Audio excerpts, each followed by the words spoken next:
Shalom saudara yang dikasihi Tuhan. Hari ini kita bertemu lagi. Kita akan membahas firman Tuhan yang akan memberi kekuatan kepada kita. Tetapi sebelum kita memulai firman Tuhan ini, saya ajak saudara untuk melimpah tangan dan kita akan berdoa. Bapa dalam surga, terima kasih untuk hari ini kami boleh mendengarkan firman-Mu, yang firman-Mu adalah makanan dan minuman bagi jiwa kami. Kami percaya hari ini kami akan dibukakan segala sesuatu yang tersembunyi daripada diri-Mu Tuhan, supaya kami boleh mengenal Engkau lebih dalam, kami boleh mengasihi Engkau lebih dalam, kami boleh menjadi pelaku-pelaku firman dalam hidup kami. Terima kasih, berkati seluruh jemaat yang mendengarkan firman Tuhan ini, kekasih-kekasih Tuhan yang mendengarkan, supaya mereka semua diberkati, dan mereka yang sudah terima firman tidak akan pernah sia-sia. Itu akan bertumbuh dalam hidup kami, berbuah lebat dalam hidup kami, dan kami menghasilkan menjadi orang-orang yang mengasihi Tuhan dan yang akan masuk ke dalam kerajaan surga. Terima kasih Bapa, hanya di dalam nama Tuhan Yesus kami mau sambut firman-Mu dan berkati hamba-Mu, urapi hamba-Mu yang akan menyampaikannya di dalam nama Yesus. Haleluya, amin. Shalom saudara yang dikasihi Tuhan. Hari ini kita akan membahas sebuah judul, di mana judulnya itu adalah jangan jadi orang bodoh. Kenapa Tuhan Yesus sendiri juga berkata kepada kita bahwa seringkali di dalam perumpamaannya itu mengatakan jangan jadi orang bodoh. Mungkin tanpa sadar kita menjadi orang-orang yang bodoh yang dimaksudkan Tuhan. Orang bodoh itu bukan berarti dia orang yang tidak bisa menulis atau tidak bisa membaca, tetapi orang-orang bodoh yang dimaksudkan oleh Tuhan ini adalah orang-orang bebal, orang-orang yang sudah tahu firman, tetapi mereka tidak pernah melakukannya atau dia menganggap remeh firman itu, sehingga itulah yang dimaksudkan oleh Tuhan menjadi orang-orang bodoh. Kita akan belajar hari ini, tema kita adalah jangan jadi orang bodoh. Mari kita buka Alkitab kita dari Lukas 12 ayat 16 sampai dengan 20. Begini bunyi firman Tuhan. Ada seorang kaya, tanahnya berlimpah-limpah hasilnya. Ia bertanya di dalam hatinya, apakah yang harus aku perbuat, sebab aku tidak mempunyai tempat di mana aku dapat menyimpan hasil tanahku. Lalu katanya, inilah yang akan aku perbuat. Aku akan merombak lumbung-lumbungku dan aku akan mendirikan yang lebih besar, dan aku akan menyimpan di dalamnya segala gandum dan barang-barangku. Sesudah itu aku akan berkata kepada jiwaku, jiwaku, ada padamu banyak barang, tertimbun untuk bertahun-tahun lamanya. Beristirahatlah, makanlah, minumlah, dan bersenang-senanglah. Tetapi firman Allah katanya, hai engkau orang bodoh, pada malam ini juga jiwamu akan diambil daripadamu, dan apa yang telah kau sediakan untuk siapakah itu nanti? Demikian jadinya dengan orang yang mengumpulkan harta bagi dirinya sendiri, jikalau ia tidak kaya di hadapan Allah. Saudara yang dikasihi Tuhan, Tuhan Yesus mengatakan bahwa jangan kita mencari harta di dunia, tetapi kita mengumpulkan harta di surga. Harta di surga adalah harta yang tidak akan pernah habis oleh karat dan ngengat. Sedangkan harta di dunia itu bisa dicuri oleh orang, bahkan hilang. Kalau ada kejadian gempa bumi, ada bencana alam, banjir dan semuanya, apa yang kita miliki yaitu barang-barang, semua barang-barang itu pun akan lenyap. Kita diajar Tuhan jangan bodoh. Kalau apa yang dimaksud dengan bodoh di sini orang kaya ini adalah satu sifat yang serakah.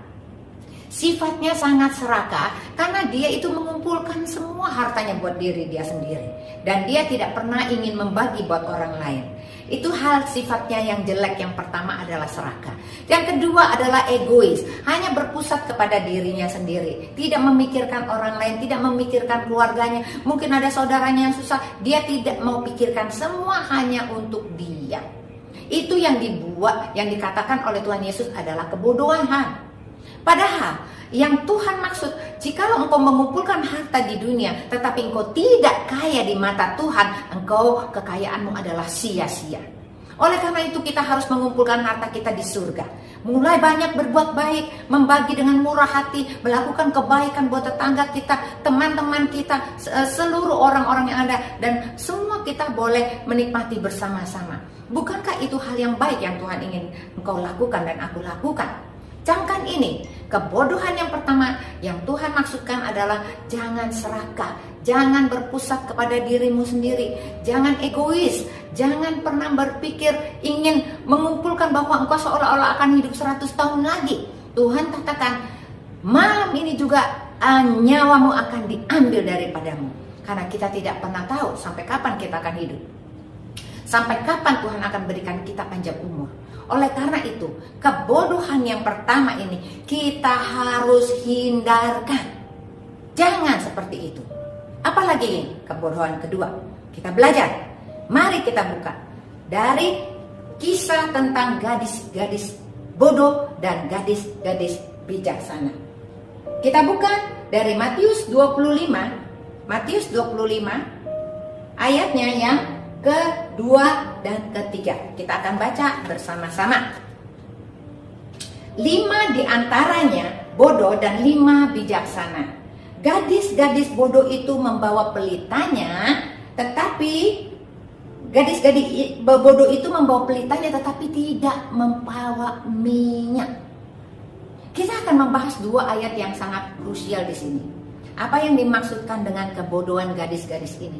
Ada 5 gadis bijaksana, ada 5 gadis bodoh. Yang 5 gadis bijaksana dia membawa pelita, tapi dia juga punya persediaan minyak. Yang bodoh dia punya pelita, dia tidak punya persediaan minyak. Yang dimaksud dengan gadis bodoh di tempat ini yang dimaksud oleh Tuhan adalah minyak. Apakah itu minyak? Minyak ini adalah Roh Kudus, urapan Roh Kudus. Orang yang punya minyak itu selalu senang untuk memuji, menyembah Tuhan, rajin berdoa syafaat, bukan buat dirinya, tapi lebih berfokus kepada banyak orang. Doakan keluargamu, doakan istrimu, doakan suamimu, doakan anak-anakmu, doakan orang tuamu, doakan bangsa ini, doakan kota ini, doakan negeri ini. Itu semua akan membawa suatu kebaikan.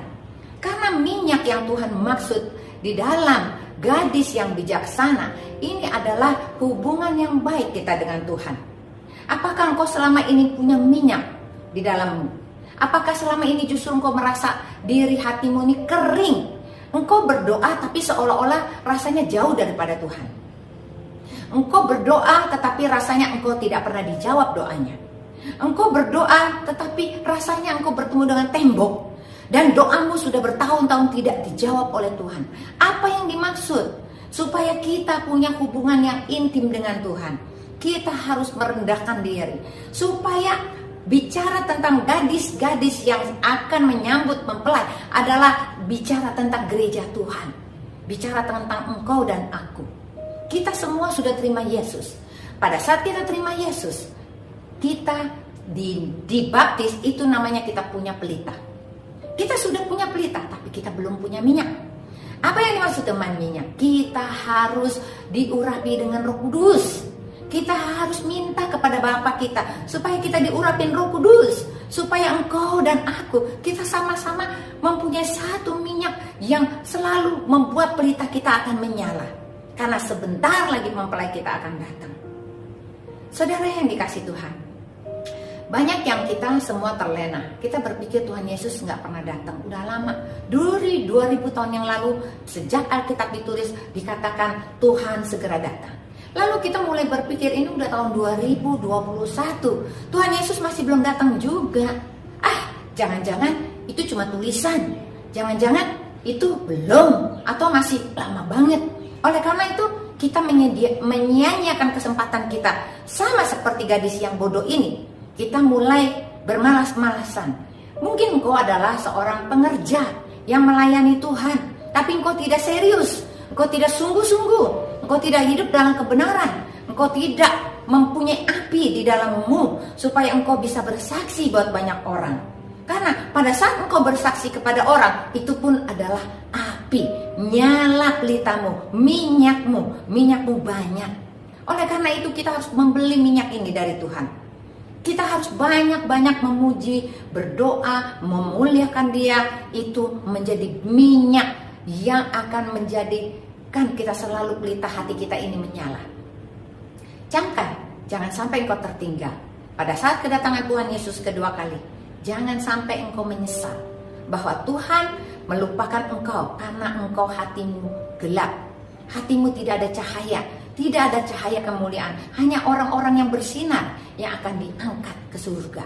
Hanya orang-orang yang mempunyai hubungan intim yang akan diangkat ke surga. Jangan jadi gadis yang bodoh. Tuhan udah bilang, gadis bodoh punya pelita tidak punya minyak. Oleh karena itu kita jangan lakukan hal yang demikian. Biarlah hal yang kedua ini kita camkan baik-baik. Dan hal yang ketiga tentang dasar. Mari kita mau belajar lebih dalam lagi.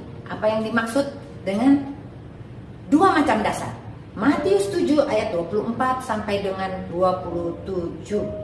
Setiap orang yang mendengar perkataanku ini dan melakukannya, ia sama dengan orang yang bijaksana, yang mendirikan rumahnya di atas batu.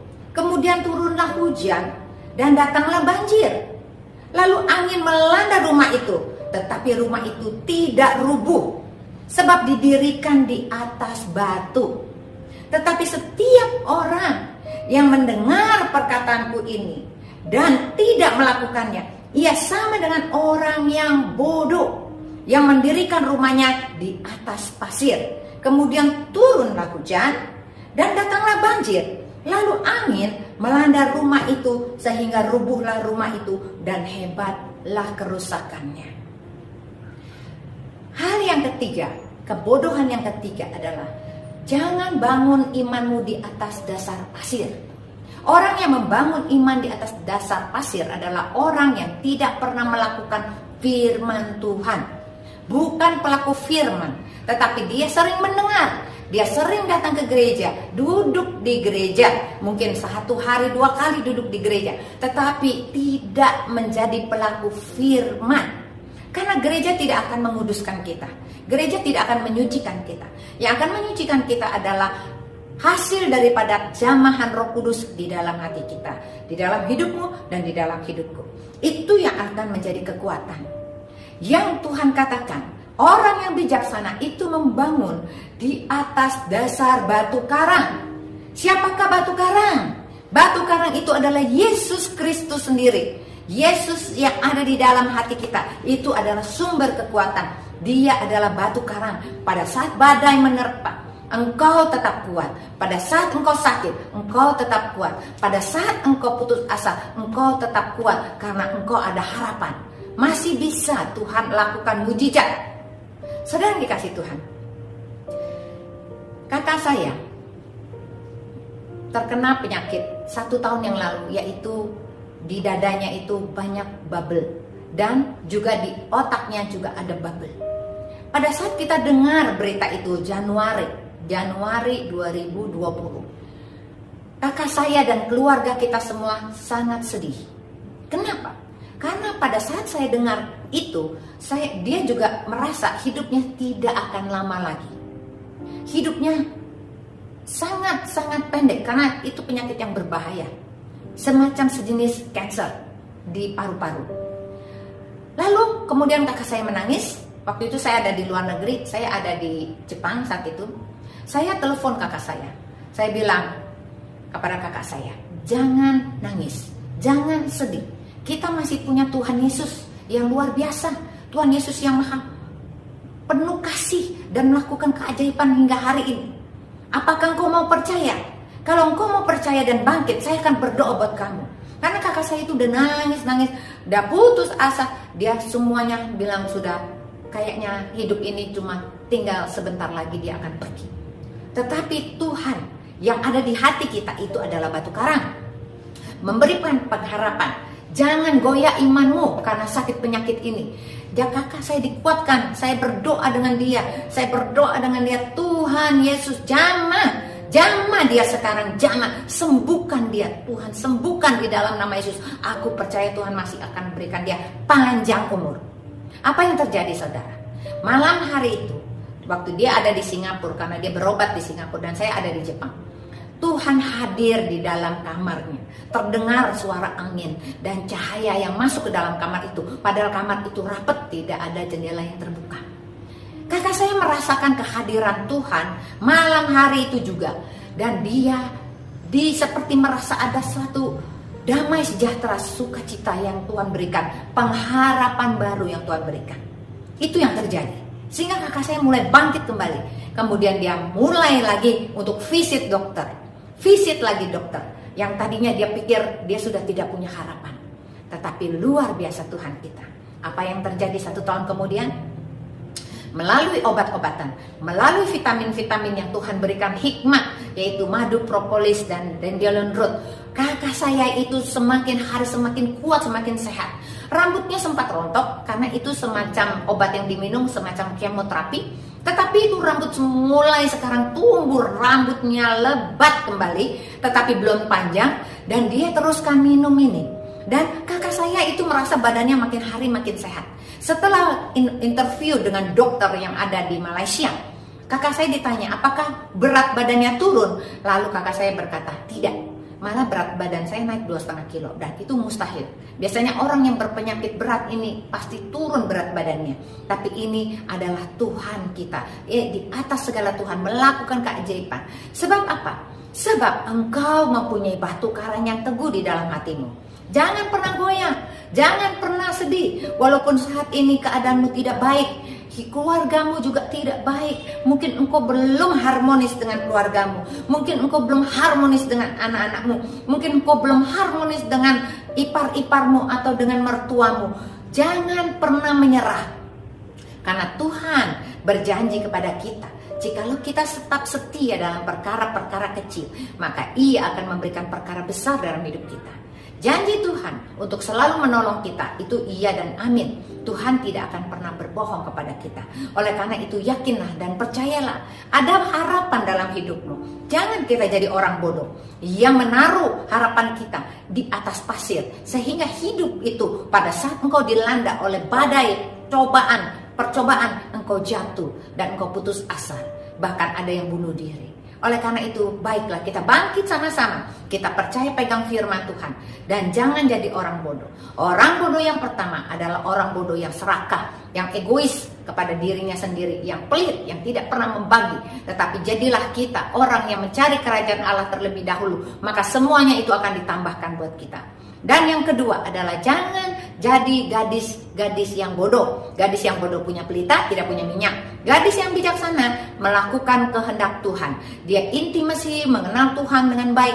Dia selalu memuji, menyembah, sehingga minyaknya banyak. Lakukan penyembahanmu, lakukan doamu, lakukan puji-pujianmu. Maka itu semuanya bekal kita untuk kita menghadap Tuhan suatu hari kelak pada saat kedatangan yang kedua kali. Dan kebodohan yang ketiga adalah jangan kita lakukan bahwa kita punya harapan yang cepat putus asa. Dasar kita adalah pasir di mana kita tidak bisa berpijak, dan rumah hatimu, rumah imanmu akan rubuh. Itu adalah kebodohan. Oleh karena itu kita harus bangkit. Kita harus berpegang kepada batu karang yang teguh, yaitu Yesus. Yesuslah yang akan membuat engkau survive. Yesus yang akan membangkitkan imanmu. Yesus yang akan membuat engkau sembuh. Yesus yang akan membuat rumah tanggamu baik kembali. Yesus yang akan melepaskan engkau dari cengkeraman musuh. Yesus yang akan membawa engkau nanti menjadi pemenang, bahkan lebih daripada pemenang. Saudara yang dikasihi Tuhan, saya tidak akan memperpanjang firman Tuhan, tetapi ini inti yang kita harus belajar. Tuhan katakan, kita tidak boleh bodoh, kita harus pintar.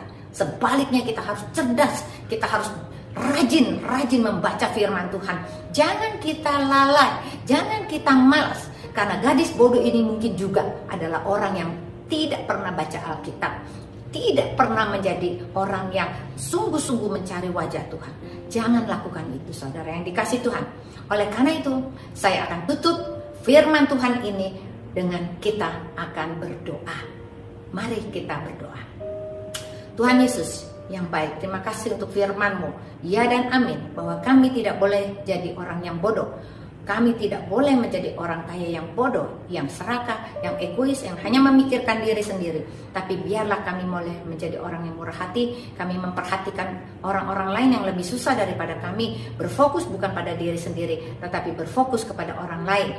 Dan juga jangan jadikan kami gadis yang bodoh, yaitu mempunyai pelita tidak punya minyak, tapi jadikan kami gadis-gadis yang bijaksana yang mempunyai minyak yang banyak, sehingga kami bisa menyambut kedatangan-Mu yang kedua kali dengan bersuka cita, bersorak-sorai. Urapan Roh Kudus Engkau berikan kepada kami setiap hari. Bahkan lebih lagi, damai sejahtera, sukacita itu menjadi minyak yang luar biasa, yang banyak buat kami, sehingga kami tidak akan tertinggal pada saat kedatangan-Mu kedua kali.